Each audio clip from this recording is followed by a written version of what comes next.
আপনারা জানেন আজকে সুপ্রিম কোর্টের আপিল বিভাগে জনাব এটিএম আজহারুল ইসলাম সাহেবের মামলার নির্ধারিত তারিখ ছিল। আপনারা জানেন যে জনাব এটিএম আজহারুল সাহেবের মামলায় দুটি পক্ষ, একটি হলো এটিএম আজহারুল ইসলাম বনাম দি চিফ প্রসিকিউটর। চিফ প্রসিকিউটরের পক্ষে আন্তর্জাতিক অপরাধ ট্রাইব্যুনালের চিফ প্রসিকিউটর কার্যালয়ের পক্ষ থেকে আমরা মাননীয় আপিল বিভাগে এই মামলার শুনানিতে উপস্থিত ছিলাম। এই মামলার কার্যতালিকায় যখন শুনানিতে আসলো তখন মাননীয় বিচারপতি মহোদয়রা দেখলেন যে এই মামলাটি ফুল বেঞ্চে শুনানি করা প্রয়োজন। এ বিষয়ে আইনজীবীদের মতামত জানতে চাইলেন। আমাদের পক্ষ থেকে আমরা বলেছি যে ফুল বেঞ্চে হতে পারে বা এক্সিস্টিং যে বেঞ্চ আজকে আছে সেটিতেও হতে পারে। প্রসিকিউশনের বা অ্যাটর্নি জেনারেল অফিসের এ বিষয়ে কোনো বাধা নেই বা মতপার্থক্য নেই।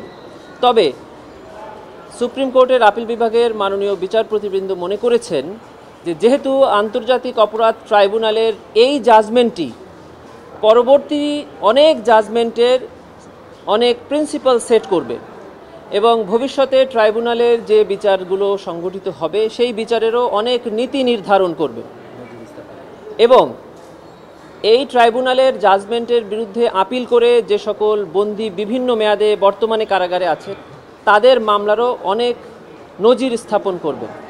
এজন্য সুপ্রিম কোর্ট মনে করেছেন যে ফুল বেঞ্চে এটি শুনানি হওয়া উচিত এবং 7 জন জাজেসদের মধ্যে প্রত্যেকেরই উপস্থিত থাকা উচিত।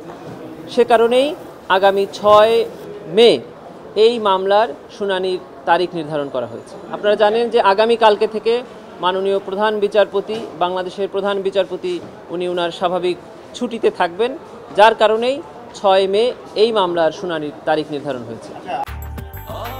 ব্রেকফাস্ট, টিফিন কিংবা স্ন্যাক টাইমে মজাদার আয়োজন মানে অল টাইম ব্রেড। লিভ গ্রান্টিং পিটিশনে এটিএম আজহার সাহেবের মামলার আইনজীবীর পক্ষ থেকে যে শুনানিগুলো উপস্থাপন করা হয়েছে তার মধ্যে ওনারা মোটা দাগে একটি গ্রাউন্ডই তুলে ধরেছিলেন, সেটি হলো আন্তর্জাতিক অপরাধ ট্রাইব্যুনালে ইতোপূর্বে যে জাজমেন্টগুলো হয়েছে সেখানে একটি প্রিন্সিপাল সেট হয়েছে, সেটি হলো এই ট্রাইব্যুনালে ইন্টারন্যাশনাল যে ডেফিনেশন অফ ক্রাইমস সেগুলো প্রযোজ্য হবে না। এইটির উপরেই ওনারা মোটা দাগে এমফ্যাসিস দিয়েছিলেন। আমরা বলেছি যে এই ম্যাটারে প্রসিকিউশনের পক্ষ থেকে কোনো আপত্তি নেই, কারণ হলো যে এটি একটি ইন্টারন্যাশনাল ক্রাইমসের বিচার করা ট্রাইব্যুনাল। এই ক্রাইমসের ডেফিনেশন ইন্টারন্যাশনালি হওয়া উচিত এবং আমরা যে এই আর্গুমেন্টের পক্ষে মত দিয়েছি তার সপক্ষে বাংলাদেশ সরকার ইতোমধ্যে 2024 সালের আন্তর্জাতিক অপরাধ ট্রাইব্যুনাল সংশোধন আইন 2024-এ ইন্টারন্যাশনাল ডেফিনেশন অফ ক্রাইমস এখানে ইনক্লুড করেছে। সিস্টেম্যাটিক অ্যান্ড ওয়াইড স্প্রেড দুটি শব্দ যেটি রোম স্ট্যাটিউটে বলা আছে সেটি ইনক্লুড করেছেন এবং রোম স্ট্যাটিউটের যে অংশ এই মামলার ক্ষেত্রে প্রযোজ্য সেটি ইনক্লুড করেছেন করে আইনকে সংশোধন করে একটা ইন্টারন্যাশনাল স্ট্যান্ডার্ড দিয়েছেন। আমরা এর আগের বিচারে এই ট্রাইব্যুনালের আইনের ব্যাপারে যত লেকুনাগুলো বলেছি, যত দুর্বলতার কথা বলেছি, সকল দুর্বলতা 2024 সালের অ্যামেন্ডমেন্টে বর্তমান সরকার এই দুর্বলতাগুলো মুক্ত করেছে এই আইন থেকে। সেজন্যই আমরা এই পয়েন্টে জনাব এটিএম আজহার সাহেবের আইনজীবীর পক্ষে দ্বিমত পোষণ করিনি।